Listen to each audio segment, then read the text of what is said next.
Chairman kan chief minister zom tak kan minister zom tak le he program he function buat sai na kan hun chairman han saktu kan pastor zom tak le government official te part lam official te le he ois piling artificial turf official a kan chief minister zom tak na bin hon sana program mong hang tu zong te ama saberin in chunga lom thu kan soi du a le kha kan zai bi te pani khan la in ang la khat angon sa ka ngai to na voine te kal thui viau maya mizoramin zalen na kan sual lai khan he la hi Mizo national anthem atana kan ho tu teran khan Tilti puya pianga kan sakhin ani a khowel nam sang hian ram sang in national anthem man ne ya chu minute khat chunga sak zo thin vek ani achan chu function liana te khan national anthem kha music na mo ka tanga asaka sakina mo punan man chu zo sipai salu thirai tak an pe thina Subang chuan minute khat kun man china ne he la po hi pro ku nga phwa kha ne a in nam si pai ta khan boina kan chief gai so hian kum som ni he la o nang kan lal kan pathian achang ma sabe tlang ma sabe la in achang to atlang ma sabe pain hi kan deal ber che ti tra top thleng hian kum som ni chung kan thriat te kan huina te national day te kan lo man thin ania voine hiam ren ro khoi khop mai ti kha tu ma ang reng dewin kan soi du a ole voine hian soi tur khanga khop mai a mar chu soi bet huda ni lo ti ka thria ama sabel in lo tu soi kan do kan pathianin nimin piala ma te chuan kho che em noya min kalai hruai ani kan mi thiam te khol manga an thri lok na zong elai kan chief minister zong ta khawa kan hun man tur kan chunglam pakan pathian a hria ni ka ringa chuwang chuan min hual hi ma saratok mi lovin khonwam tak lumbok silo botbok silawa un kan hang theya kan pathian chunga lom thu kan soi le pot duwa adot le chuan edam pabial ko somthum pathum hi kong ranga state level anemo national level aniamo India Sarkarin in elna abikin sports lamate tin thiam na lampang zerna konga literacy sungsang ate India ma in elna bua sai thin ani chung zong a chuan e kan bial dam pa bial a hi zerna lamate po MLA constituency danga tangin non ti thabiau ma sela apot niam tu kan ni thina ni ti mu thei khoi thein sarkarin a result at chuak kum tin thin ani chung zong chu fia in kan chief minister zong tak in min ngai poi mo in le voina kan sports minister hian min ngai poi mo maya covid le chung van noi island te tak pe thleng tua thipui pandemic alena sa lai puga na thul chuang ho lovin kan bial mason na turte helai hian he football pulem chau ni lo kan huang hian zirna thazok te bua sai ni theina ba min lak sak ani a moine hian kan lom nei na sa takani thuina kan soi seng lo ani ti hi kata lang du ani tin tu nan nai maya thama sa mai khan e voice piling ange hian Paul som pakhale Paul som pani zir theina tur nakum sikul se sona tran hal turin science stream central sarkarin state sarkar kaltangin min pele ta a e ma sona ro pui tak tam tak sigami poimo kan tiani chuwang chuan voinia hian lom na tur ko tam ti hi bial tu kanina ngin kai to na lian le a tuna kan sport minister zom takina soyang khan kan thalai ma khua he so khang he nangai poi mo em ani abik takin tun ma cho soi tai la tun kan ho em lovanga in elna sports ania mo kong sang sang state level kan bua saya hian kan lang tam lo khop mai phuak ti chen bak ngai lo na u chairman Komandan Sar sai kan tam hum zel mai ni Komandan Sar se chon dam pabela pen ko tin teo tho hian khalama tui mi than yang chu kan lang thin ani rolo in le maya pathian zara puzoram tha kai ruai kan pathian in so khana min pe ka tangin mi bial dai le ga man ngai to lo keinin khatiang ang so khana min pe ka kan lom kan bek kan bok kan bek kleng khia kan khai nei tam em ani chung se a chon voinia sport infrastructure chanem tak mai he sarkar hian sport minister kal tangin min bo sai sak ani englai ma kan hriat ngai lo khote takte puk zinga tuna hian basketball court le pavilion bo sai mek ani a chu tiang bokin pool dung se basketball le volleyball ground le pavilion sak mek ani a sai tha chu tiang chia chu apa ni sak mek ani lalena volleyball chu tiang chia chu bo sai mek ani a tin chi pui ai kan sang lok kilometer ale ka son chu tiang boka chu bo sai ani chu mai ne lawa sports kunena kentel basketball ground le pavilion elai voice filing tula kan matlak lama hian kanan venga hun bo sai mek ani a kong om lo a pro chapo thatakin emele fana teng kan bo sai sak ko nge he chu ani a chu bang chuanin voine hian khobel fi pui nasataka lena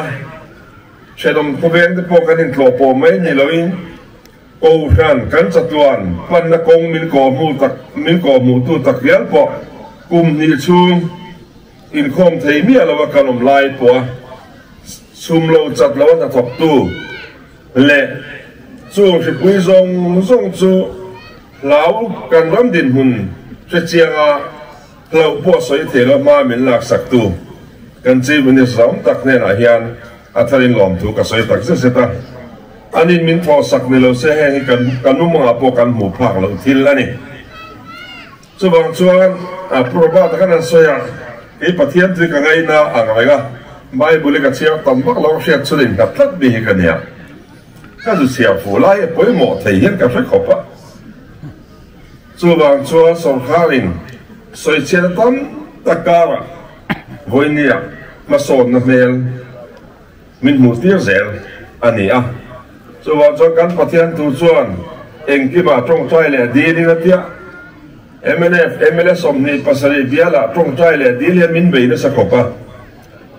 ke ni point aminga pe thei tu bo sai sak thei tu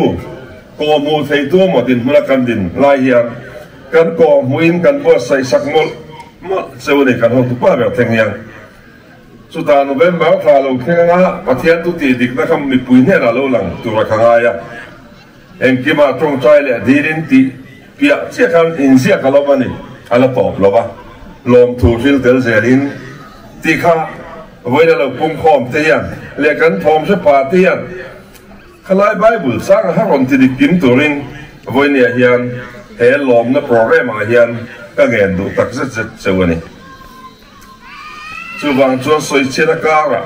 chang ve lovin kha ka ming te podan tia dam pasavong ne ran tia ka ho do lo man ka lo ho lo se kan nau te yan a ti sa dai pri na tu sa nga lo kheng to ama ro chu voi ne sem ko ka do ma ro chu a size la kim lawa small size medium le large che lo la khenga ta chuanin XL, double XL kanan ti extra large chakha kan la cha me ka program dan kan nei le huna kan sem tu kan ngai ani chu wan chuan kan pu ho hianin kan ngai tu da ni dang dewa soi chian na chi sang kan pok na se em maya voi nia pot la ngai tu te pon an tingot china ama chu kum som li le pasari voi nia kan se bin sa zom takhi thina lim ko rom zoin kalo zui to china ni leader cha ani ti ka chianga atlin lo na te min kai suaida du khop lo na te soido ni la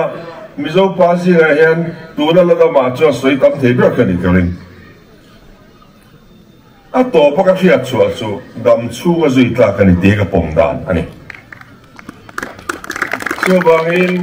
voi nia min soi sia sak chin tu te he kum khat po zui pe lo ho khan ni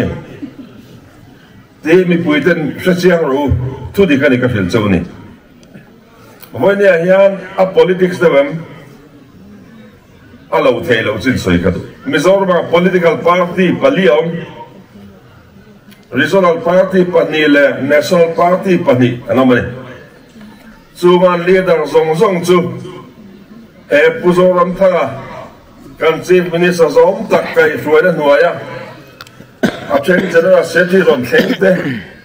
a then chu joint secretary vela topte anni voinia BJP president he kan pu kai hruai hnuaia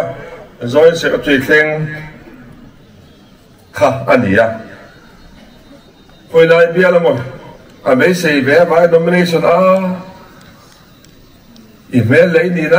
alap hello te van ti wang lam nge ka shelo candidate on ni lawan chuak mai ni pulal do man ti po hi chu tho chu ni sang kha za kwa som ko le pakhata emene follow lu ta kum ni tron to da ma kan pu en appointment sak ta kan pe general secretary ni na thenga pe atal chuak le puso tani sela congress leader hi thudik ani ba ka soi fe lo ka soi don ni congress Mizoram civil service nin aban sana congress sa mai candidate three ni fiam thuin MNF follow lu na kan soi sa three ni MNF follow du don khan thu chade mai a dreamland ka ti baya amu mang ram sia khani Mizoram khobar hun hakin dikazia khani hale ka bu chaga na on tilar so MNF follow da sang kha za kwa som kwa patum in thana kan puhen tiketa pe candidate ania MLA hol mai ni MLA tram kha pompe lo som kwa pariat in than mai chuak le congress am chu zong khan pusot ela mai lo kal zo fu mai lom reng na chori fa te na ipai nge ti thin an ti chuan ai candidate thin ti mai chate kan ti thin ani chu tia khopa en kan pu kai fuai to te da min soi chet sak chin tu te hi rilo te ron zui te anni indangan changa ngai tu na dangan mang mai ni chu wang chuan political party zong ai leader in hatek anni voinia kan leader chuan an beina chang le ngai lo pathian tu hi hian kan hrekopa eng lai chang hi nge azuk sia fu pi ka ngo ka ti chi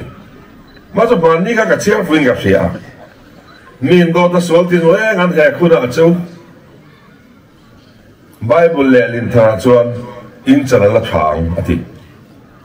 chu wan na sa takin min be ni tu da hian kan chana chale don ti chu rin thloga soi na bible le soi tlat be ni ti tai udai ati ki re amen in ka sia so wang chon he kan development infrastructure voinia kan hon ta kan hon tu le kan lama ba kan ti le zel tu thang hian mi tak mi nget kai suara doi chang lo chara chuak thei lo ni ti kan poma tha in ka sia west paile le ma parin ka ri enula kilometer somria tani eng kong te po sang ni le som Pakhata atanga sang ni le som pasari thengkan ministry masakan nabat poisa cheng loi sang le zale som ko panga mangin an thokani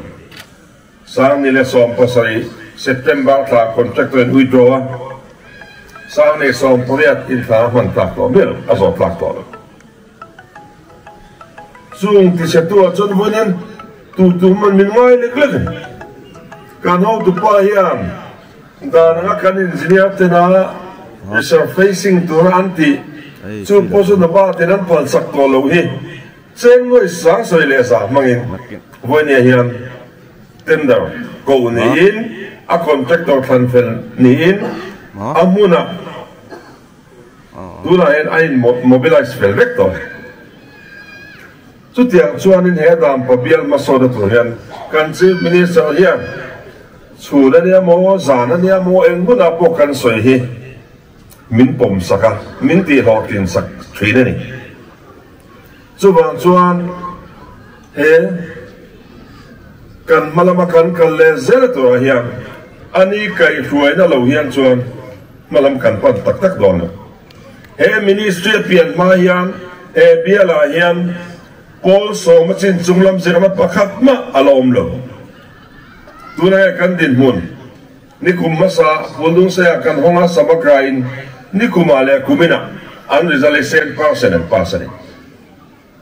tuna we ka class am tan le mum to ni kumina school session of tangai chu mailan lo he west pale nga ngai in school be chan hian science also pani keng zirna permission kan mule to ani chu mai lo dar lunga also pakale so pani zirna permission central kan nei to bok ani kati china ami malen soi tele khathiam lo mi mole ni mi han tia khala me soi vak tu ni lo le khathiam lo te kai ti mi lo thiam me tak zir sang vak lo ka ni ma ya ama chu mi mal te polo de ko klang le bial ta ni ro chuang pathian in ngai to thuak min pe ya limit om mi lo kan man tu ra min pek ani he kan bial kan ko tang polo tan kan man pe chung chu amang ta kan ti hi ka chiang khop mai sap tong te thiam lo men te di khop mai ka tong nam dang tong ka thiam bang hen cho nên sắp trong thiệp bộ bôi bìa cho nên bôi bìa không bằng bong cho đủ to có bát thiên đủ có sợi trên bố không bằng bằng cho có sợi trên bố thôi à cái gì mày chú vàng chuan mi bùi ai ở gần đỉnh là chỉ là trên gần đỉnh hết đấy cái in bẹc này đi cái này mi bùi mắc quay tu ra mình khẩn xóa ra hiện gần thì tắc tắc em tí là mi bùi mua sọp in cái gì à chu wang chuan voinia hian kan ho tu ten aminga in ayo in khan chuak kal tanga he bial dom kan ngai em ta na covid si pui ka thei tok min chuana arisal alo lang chho mek alang zel don ani tuilen nu kan lafian ha reng lo ko thang pui po voinia England Water Transport Department kal tangin cheng noi sang kale zali in tender ko me kan sia soi tu tabu long ma lela zu tu ma kan la me kan so wang cho de mene til tu ma chon bo ro ga po khumwala po du chu a po tia ka mo ne kan ho tu pa wen ka kal pui me kan emi kong hi kan zo chin zo sual kan la in tivelo rei lo te min on zo pui tu ten zo sual em ngai chin ani hei chu ni lo tin sia da cha in ka sia voinian he kan chalai pui te tam takin ma kalom khom me chalai te hi whatsapp in facebook lama in luina mo kan pu mnf an be na hi thu ta ka mo te chin atak om lo ni atak om lo atak ta ka chu mu thei khoi thei ani ti sia chain ka sia Voi ni higher secondary school building chotak kan ya tuna kan ho tu pa ngain solai community ngani service center kan bohong le abula west pailing dinter Johnson poimo toka building chepui ku kan ho tu pa ya na bu pe lawa enni sikal tagin cheng noi zathum min hu saka tender ko din voi ni hian chu tender singa mi chu ko por pek chu ani don ani chu tiang chuan ba so na tam tak bin hu chia chu mai la ni lo por ba ta kal te IIT kan tiaming ICT building noi som rugleti man po tender chu me ani ka tiang khan kan la mu ngai lo hi muturin kan ho tu pa kal tangin kan minister ta kal tangin tunan buat sai mek ani chuang chuang buminom su ahun taka kan seng don ta bangin chumi seng thei tu zok chon do theina ineyang u nga peina ineyang u atawpna ka sei du chu pathian le kan nom tan emene pang he party ti mai lo kan nam si pai taka an thitak taka kan nu le kan pa te in le lo ka kan mel ma ten min hal sak tak taka kan nula le kan nu chen khat te in do lai khan na satakin min ngai sak thin ani ama cho rem na lo thleng ta ko chan le all party le NGO zong du da nangin kini ram hoi taka min ko chuak ani vone rem na kan nei ta chu rem na chu ti pui tlinga vong him turin midang kan mamo lawa kan thalai te in poi mo ni rem na kan nei kan tu thung ka tam tak zinga pani khat le ka tom na soi ka tu zoi hi ni rem na le mo na ne ya ko ran le all party le NGO min ko chuada nga India Sarkar kan in bia kan lam na poi na khan university Mizoram na hran nei thia ho in ti bai thei kum som thum le pasari kalta kha Mizoram politician zong kan le ka thiam zong ten Mizoram university kan nei veng ti kha mumanga po illa mangai lo Mizoram huya yan soi chuan ni hai lo shim shim aron soi chuak tu te zia kan university voi khat ma hu kanum lo apol sang ber voi na kan ho tu pa BA English honors graduate chin pural chen len thani walal tuanga chia kan nei nam si pai zia kan university minute khat pol polo kan university kan ho ni high court second khat pol lu belo kan high court chana nei take ho ni tin kan sa khua kan culture him nata Mizoram Legislative Assembly in Aventi lo chon India dan puen polo chuang sela ti dang lam thei ani lawan gonya hian keini physically assign to toy om tu te kumalo tam zelta kan mizo political leader zinga kan den na tu thung soi chet the point alom tamek ani AI lian ni voi ne kan la mulo kan nei chu nei bong hi mangu ownership and transfer of land ram nei tu ni na le in lan chona chung changa eta hian kan mi tiam si ha po kan interpret na ni nang lo tam tak American chian pa he zol no pang si lian kan nia rem na kan nei vele kan nam dang khilai building nei te kan ngai poi mo thlat MK Guwahati bom rasate patachang si eto kan enenti rem na kan nei nuwa kan in rem na point anan ena ownership and transfer of land anan chiara voinen kan building hi kan thi sana ni chuan ownership transfer na tu MLA tu ni tlan mai ka beng khia ta ngai ponti ti walan cha ka antiral ta vek ngong khát thoát đặc chú vàng chuan hẹn nghi cầm trả lại tên in ngày quê mộ ai không mày nâng ni lâu hi ram xuôi tụi tăng căn này lâu ram xuôi sầu rét tụt căn này lâu chú vàng vui nè hiền e bia là căn xếp mình sẽ giống đặc lệ căn sport mình sẽ giống đặc na